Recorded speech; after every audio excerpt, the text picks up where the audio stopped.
একজন প্রখ্যাত ক্রিকেটার আমাদের এই দেশের, সে মানে দলে আসুক কোন দল করবে আমাদের দেখার দরকার নাই, কিন্তু সে আমাকে টেলিফোন করেছিল এবং আমার সাথে আমাদের একজন মহিলা নেত্রী নিপুণ রায় চৌধুরী ছিল, তাকে টেলিফোন করেছে, আমাকে টেলিফোন করেছে।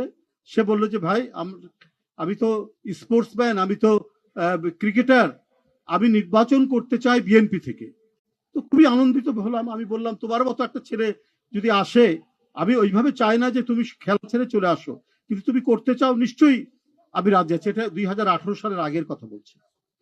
কিন্তু পরে দেখলাম সে আরেকটি রাজনৈতিক দল থেকে সে নির্বাচন করে এমপি হয়েছে।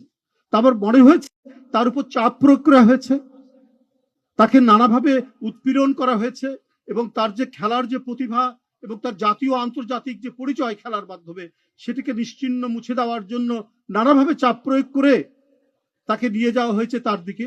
এটা কেন? এটা তো হতে পারে না।